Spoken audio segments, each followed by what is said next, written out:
it's Lucius. Welcome to my 5-minute movie review. This is the 2015 movie of Fantastic Four.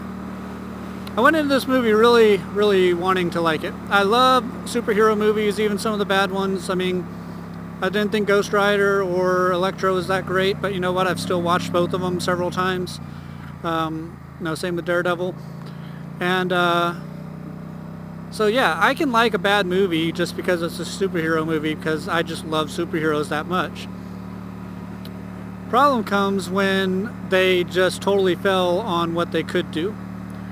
With a origin story, which this is, and I love origin stories. I've always loved origin stories. I mean, the first Spider-Man with Tobey was awesome just because I like his, sense of adventure when he first learns his powers. He just wants to try them out, and that's enjoyable to me.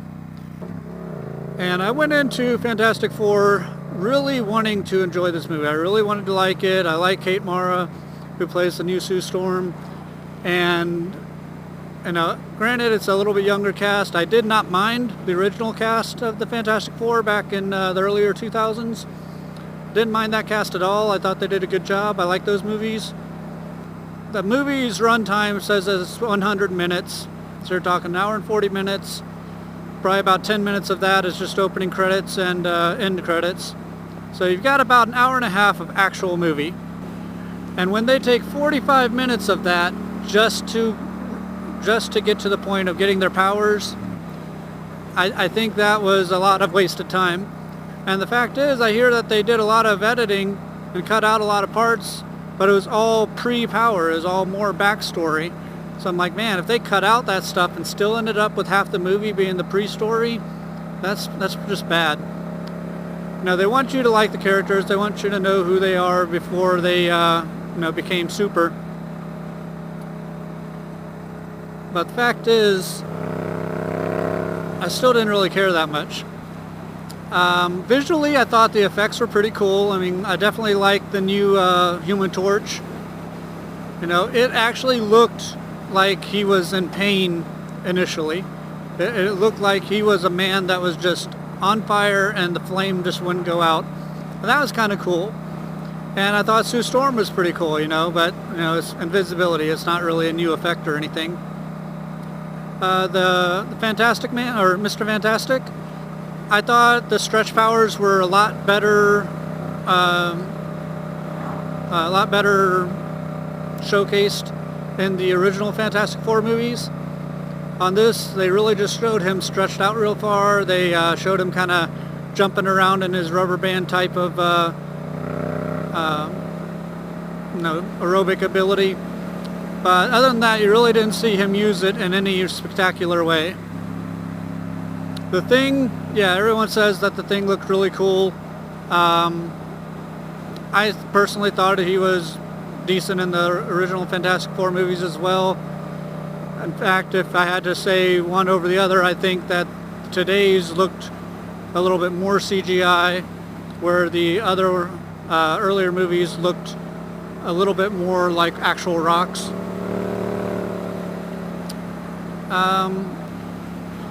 Dr. Doom, he looked cool. I am not a big comic book reader, so I can't tell you the whole origin story of Dr. Doom and what his powers should be. But he seemed to be practically godlike in what he could do. Almost reminded me of Dr. Manhattan and The Watchmen. So once the movie finally gets to the point of all the heroes having their powers, they very quickly decide, hey, we're going to just jump a year ahead, skip over a lot of the learning to use your power stuff, kind of do a montage type of deal, and then decide, okay, it's time to bring in Dr. Doom and have a big fight. And one of the things I didn't like is that the big fight wasn't even on Earth. It was in the other dimension that they discovered. And I really didn't like that, because to me it's just sort of like being cheap. We don't want to have to worry about destroyed buildings or cities or anything like that. No, let's just find some deserted alien type landscape, do our battle there. And I really feel like it was just like a cost savings type thing, and you can kind of tell. I mean, even with The Thing, you know, they wanted to brag about how The Thing looks so much better than this movie than the early 2000 ones. And the fact is, first couple times they showed him, they did the whole dark thing, you know, where the room's real dark and you can barely make him out. I'm like, if you're going to show him, just show him. The movie just had so much potential and they just let it fall. Maybe some of it's due to editing, but I think for the most part they just didn't have the right writers for this film.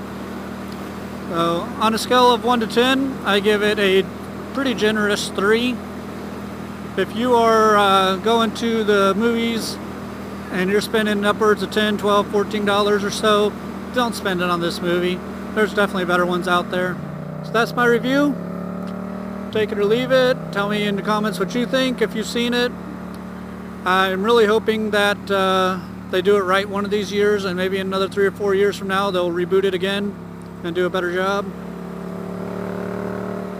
So thank you. Tune in for the next movie.